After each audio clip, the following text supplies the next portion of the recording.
மத்தவங்களுக்கெல்லாம் loan கிடைக்குது. எனக்கு ஏன் கிடைக்க மாட்டுது? மத்தவங்கலாம் ஏற்கனவே லோன் வாங்கி வச்சிருக்காங்க. அவங்க ட்ரை பண்ணாலும் அவங்களுக்கு மறுபடியும் லோன் கிடைக்குது. ஆனா எதுக்குமே நான் எங்கேயுமே லோன் வாங்கல. எந்த கிரெடிட் ஸ்கோரும் எனக்கு டேமேஜ் ஆகல. எந்த சிபில் ப்ராப்ளமும் இல்ல. நான் கை நீட்டா இருக்கு. ஆனாலும் எனக்கு ஏன் கிடைக்கல?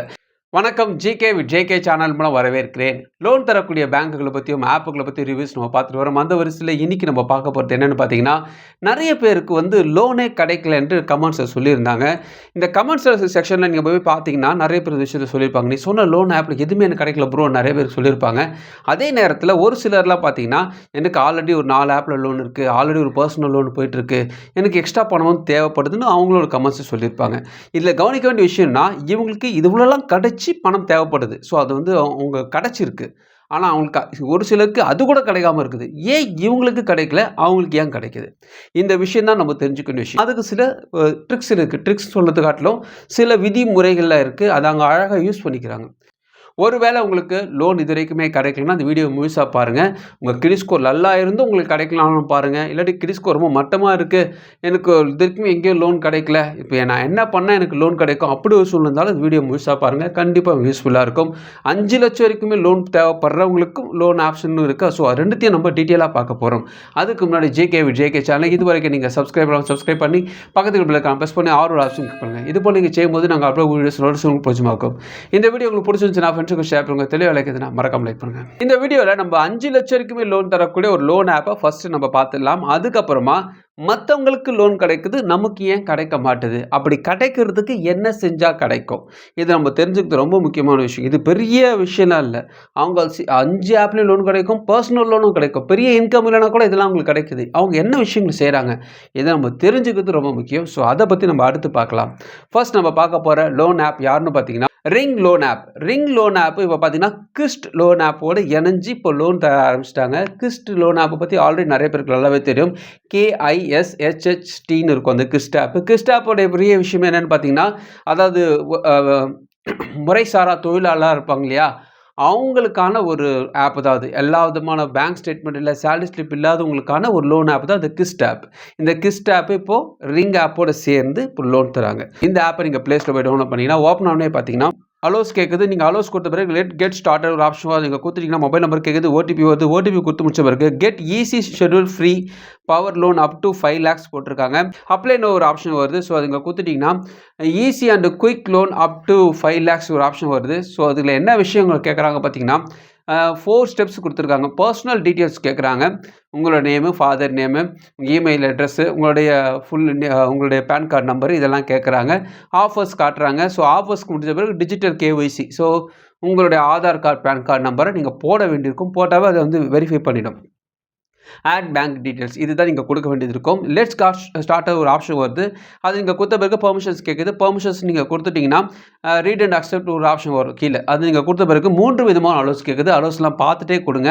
ஸோ இன்கம் டீட்டெயில்ஸ் கேட்குது. இன்கம் டீட்டெயில்ஸ்ல மேரேஜ் ஸ்டேட்டஸ், அப்புறமா உங்களுடைய பர்சனல் இன்கம் எவ்வளவு, அதாவது மந்த்லி இன்கம் எவ்வளோ வாங்குறீங்க, என்ன பர்பஸ்க்காக லோன் வாங்குறீங்க, எவ்வளோ தேவை, எல்லா விஷயத்தையும் இங்க கொடுத்து முடிச்ச பிறகு கேஒய்சி டீட்டெயில்ஸ் நீங்க அப்லோட் பண்ண போறீங்க. அதுக்கப்புறமா உங்களுக்கு எவ்வளோ பணம் தேவைப்படுதுன்னு காட்ட போறாங்க. அதுக்கு இஎம்ஐ நீங்க சூஸ் பண்ண போறீங்க. அது நீங்க கொடுத்துட்டீங்கன்னா, உங்க பேங்க் டீட்டெயில்ஸ் உங்களுடைய பணம் பேங்க் அக்கவுண்ட் வருவதற்காகவும், மாசம் மாசம் இஎம்ஐ பிடித்துக் கொள்வதற்காகவும் இ-மேண்டேட் சிஸ்டத்துக்கு நீங்க அப்ளை கொடுக்க வேண்டியது இருக்கும். இதை நீங்க கொடுத்துட்டீங்கன்னா, உங்க பணம் பேங்க் அக்கவுண்ட்ல வந்துரும் சொல்றாங்க. லோன் அமௌண்ட்ட பொறுத்தவரைக்குமே 5,00,000 வரைக்குமே லோன் ஆஃபர் பண்றாங்க. வட்டிய பொறுத்தவரைக்குமே 32%லேருந்து 63% பெர் ஆனம் போட வாய்ப்பு இருக்கு.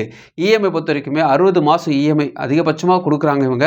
ஃபார் எக்ஸாம்பிள் ஒரு ரூ. 60,000 வாங்குறீங்கன்னு வச்சுக்கங்களேன், 18 மாசம் இஎம்ஐ போடுறீங்கன்னு வச்சுக்கங்களேன், வட்டி 33% பெர் ஆனம் போடுறாங்கன்னா, ப்ராசஸிங் ஃபீஸ் ஒரு ரூ. 4,248 அது என்ன பெர்சன்டேஜ்ல போடுறாங்க தெரியல. ஃபார் எக்ஸாம்பிளுக்காக அவங்க போட்டிருக்காங்க. கையில எவ்வளோ கிடைக்கும்னா, நீங்க கேட்டது ரூ. 60,000னா மொத்தமா கிடைக்காது. ரூ. 55,752 தான் கிடைக்கும். மீதி எல்லாமே ப்ராசஸிங் ஃபீஸ் அது இதுன்னு போயிடும். ஸோ கையில மொத்தமா நீங்க எவ்வளோ கட்டியிருப்பீங்க இந்த 18 மாசத்துல பார்த்தீங்கன்னா, கேட்டது ரூ. 60,000 ஆனா ரூ. 76,858 நீங்க கட்டியிருப்பீங்க. ஸோ இந்த ரிங் லோன் ஆப்பை பொறுத்தவரைக்குமே 4.6 ஸ்டார் ரேட்டிங் இருக்கிறாங்க. ஒரு நல்ல ஸ்டார் ரேட்டிங். இதில் என்ன விஷயம்னா, பணம் கிடைக்குதுங்க. இது ஒண்ணு தான் அங்க ப்ளஸ். மத்தபடி பார்த்தீங்கன்னா, ப்ராசஸிங் ஃபீஸ் அதிகம். வட்டியும் அதிகம். ஸோ எல்லா ஆப்லயும் சொல்றது போல தான். கிறிஸ்ட் ஆப்ப நீங்க தனியா போய் டவுன்லோட் பண்ணீங்கன்னா, அதோடைய ப்ராசஸிங் வேற மாரி இருக்கும். அதாவது வெறும் ஆதார் கார்டு, பான் கார்டுக்கு லோன் தருவாங்க. ரூ. 60,000லேருந்து ரூ. 1,00,000 வரைக்கும் லோன் கிடைக்கும். அப்பேற்பட்டவங்க யார் யாருக்கெல்லாம் தருவாங்கன்னா, பெரிய பேங்க் ஸ்டேட்மெண்ட்டோ, சேலரி ஸ்லிப்போ தேவையில்ல. எல்லாருக்கும் குடுப்பாங்க. ஆனா ரிங் லோன் ஆப் வந்து கொஞ்சம் வித்தியாசம். என்னன்னு பார்த்தீங்கன்னா, உங்களுடைய அமௌண்ட் அதாவது உங்க ஆதார் கார்டு, பான் கார்டுக்கு ரூ. 50,000 அல்லது ரூ. 60,000 அல்லது ரூ. 1,00,000 கிடைக்கும். அதாவது உங்களுடைய கிரெடிட் ஸ்கோர் நல்லா இருந்தா தான் இதெல்லாம். ஸோ நல்லா இருந்துச்சுன்னா நல்ல அமௌண்ட் கிடைக்கும். இல்லைனா நீங்கள் பேங்க் ஸ்டேட்மெண்ட், சேலரி ஸ்லிப்லாம் கொடுக்க வேண்டியது இருக்கும். நீங்கள் லோன் எடுக்கிறதா இருந்தீங்கன்னா ஒரு 3 மாதம் இஎம்ஐ அதுக்கு மேலே எடுக்காமல் இருக்கிறது நல்லது. ஏன்னா வட்டி ப்ராசஸிங் ஃபீஸ் அதிகமாக இருக்கும். இவங்களோட டேர்ம் அண்ட் கண்டிஷன் வெப்சைட்டில் கொடுத்துருக்காங்க, படிச்சு பாருங்கள். விருப்பம் இருந்தால் ட்ரை பண்ணி பாருங்கள். மற்றவங்களுக்குலாம் லோன் கிடைக்குது, எனக்கு ஏன் கிடைக்க மாட்டுது? மற்றவங்களாம் ஏற்கனவே லோன் வாங்கி வச்சுருக்காங்க, அவங்க ட்ரை பண்ணாலும் அவங்களுக்கு மறுபடியும் லோன் கிடைக்குது. ஆனால் எதுக்குமே நான் எங்கேயுமே லோன் வாங்கலை, எந்த கிரெடிட் ஸ்கோரும் எனக்கு டேமேஜ் ஆகலை, எந்த சிபில் ப்ராப்ளமும் இல்லை, நான் கை நீட்டாக இருக்குது, ஆனாலும் எனக்கு ஏன் கிடைக்கல?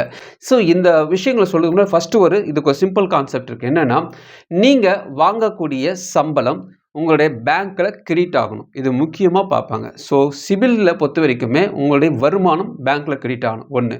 2வது, நீங்கள் ஒரு சேலரி பர்சனாக இருந்தீங்கன்னா அல்லது செல்ஃப் எம்ப்ளாயாக இருந்தீங்கன்னா உங்களுடைய சம்பளத்தை கையில் வாங்குகிற பைசாவை பேங்க்லையாவது போட்டு வைக்கணும். இப்படி இருந்தால் தான் பணம் பேங்க்கில் வந்தால் தான் கணக்கில் வரும். பேங்க்கில் பேன் கார்டு இருக்கணும், பேன் கார்டோட ஆதார் கார்டு இடைஞ்சிருக்கணும். சிம்பிளான விஷயம். இது பேசிக். ஸோ இது இருந்தால் தான் சிபில் ஸ்கோர் என்ற விஷயம் இருக்கும். ஓகேங்களா? இப்போ நீங்கள் ஒரு லோன் ஆப்பை ட்ரை பண்ணுறீங்க, உங்களுக்கு கிடைக்கல. இந்த சூழ்நிலை இருக்கும்போது நீங்கள் ஒரு பர்சனல் லோனை ட்ரை பண்ணணும். அதாவது நீங்கள் ஒரு ப்ரைவேட் பேங்க்கில் ஒரு பர்சனல் லோனை ட்ரை பண்ணிவிட்டு அது கிடைக்காத பட்சத்தில் கூட நோ ப்ராப்ளம். ஃபஸ்ட்டு நீங்கள் பர்சனல் லோன் தான் ட்ரை பண்ணணும். எதுக்கு இப்படி சொல்கிறேன்னா, நீங்கள் ஒரு கிரெடிட் ஸ்கோர் செக் பண்ணும்பொழுது நீங்கள் ஒரு ஆப்பில் செக் பண்ணுறதுக்கும் பர்சனல் லோனில் செக் பண்ணுறதுக்கும் வித்தியாசம் இருக்குது. ஒரு பேங்க் மூலமாக போயிட்டு நீங்கள் ஒரு பர்சனல் லோன் ட்ரை பண்ணும்போது உங்கள் கிரெடிட் ஸ்கோர்லாம் செக் பண்ணும்போது அந்த கிரெடிட் ஸ்கோர் அப்போ தான் அப்டேட் ஆகும். உங்களுடைய டீட்டெயில்ஸ், உங்களுடைய சம்பளம், உங்களுடைய எல்லாமே அப்டேட் ஆகிட்டு அப்போ தான் கணக்கில் கொண்டு வரும். ஆனாலும் லோன் கிடைக்காது சில பேருக்கு. ஸோ கிடைக்கலாம்னு நோ பிரச்சனை இல்லை. ஆனால் அது முடிச்சிட்ட பிறகு ஒரு மாதம் 2 மாதம் கழிச்சு அதுக்கப்புறமா நீங்கள் லோன் ஆப்லேயோ அல்லது வேறு ஏதாவது லோனோ அதே பர்சனல் லோன் வேறு ஏதாவது பேங்க்கில் ட்ரை பண்ணால் கூட தாராளமாக கிடைக்கும். இது என்னென்னா, உங்களுடைய கிரெடிட் ஸ்கோரை நீங்கள் ஆக்டிவேட் பண்ணுறதுக்காக தான் விஷயம். அதாவது நோ கிரெடிட் ஹிஸ்ட்ரின்னு சொல்லுவாங்க இதுக்கு பேர்.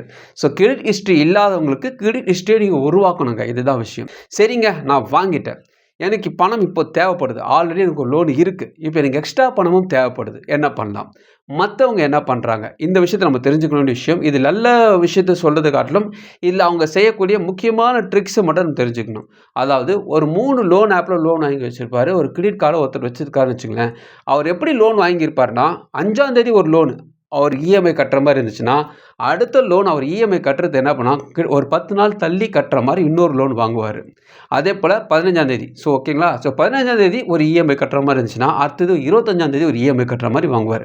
ஸோ இந்த கேப் விட்டு அவர் லோன் வாங்கும்போது என்ன ஆகும்னா, அவர் மிஸ்பேமெண்ட் பண்ணாமல் அந்த கிரெடிட் ஸ்கோரில் பிரச்சனை இல்லாமல் பார்த்துக்கொள்ள முடியும். ஸோ ஒவ்வொரு லோனுக்கும் ஒரு டேட்டை கொடுத்து பண்ணிவிடுவார்.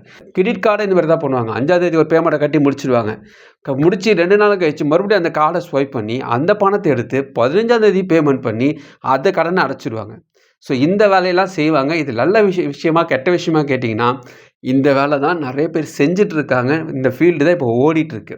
உங்களுக்கு எக்ஸ்ட்ரா பணம் கிடைக்கிறதுக்கு இதுவும் ஒரு வழி. ஆனால் இது சிறந்த வழியாக கேட்டிங்கன்னா, எப்போ வேணாலும் வழுக்கி விடுற வாய்ப்பு இருக்குது.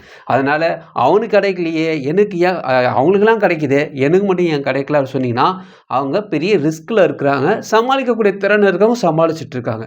ஆனால் உங்களுக்கு கிடைக்காத ஒரே விஷயம் என்னென்னா, இது வரைக்கும் உங்கள் கிரெடிட் ஸ்கோரை நீங்கள் ஆக்டிவேட் பண்ணல. அதனால் ஒரு பர்சனல் லோனை ஒரு ப்ரைவேட் பேங்க்கில் போய்ட்டு அப்ளை பண்ணுங்கள். ரிஜெக்ட் ஆனாலும் பிரச்சனை இல்லை. உங்கள் கிரெடிட் ஸ்கோரை நீங்கள் ஆக்டிவேட் பண்ண வேண்டும். அப்படின்னா தான் இது நடக்கும். ஸோ இது பார்த்தீங்கன்னா, உங்கள் கிரெடிட் ஸ்கோர் ஒவ்வொரு முறையும் நீங்கள் செக் பண்ணும்போதும், அதாவது நீங்கள் அப்படி செய்யாமல் ஒவ்வொரு முறையும் ஆப்லேயே 10 ஆப்பில் ட்ரை பண்ணி தொடர்ந்து செய்யும்பொழுது இருக்கிற கிரெடிட் ஸ்கோரும் கம்மியாக வாய்ப்பு இருக்குது. அதனால் அதெல்லாம் செய்யாமல் ஒரு 2 மாதம் கேப் விட்டுடுங்க. ஒரு பர்சனல் லோன் ட்ரை பண்ணுங்கள். ரிஜெக்ட் ஆனாலும் பரவாயில்ல, அதுக்கப்புறமா ட்ரை பண்ணி பாருங்கள், உங்களுக்கு கிடைக்கும். ஒரு வேளை எனக்கு கிரெடிட் ஸ்கோர் நல்லா இருக்குங்க, எனக்கு கிடைக்கல, என்ன பண்ணுறதே தெரிலன்றவங்களுக்கு இதை ட்ரை பண்ணி பாருங்கள். கண்டிப்பாக உங்களுக்கு லோன் கிடைக்க வாய்ப்பு இருக்குது. ஆனால் அவங்க பண்ண ரிஸ்க்கை நீங்கள் எடுக்காதீங்க. நான் ஒரு எக்ஸாம்பிளுக்காக தான் சொல்கிறேன். ஸோ இந்த வீடியோ உங்களுக்கு பிரோஜனமாக நினைக்கிறேன். உங்கள் ஃப்ரெண்ட்ஸுக்கு ஷேர் பண்ணுங்க. பிரோஜனமாக கமெண்ட் மறுபடியும் பார்க்கலாம். வணக்கம்.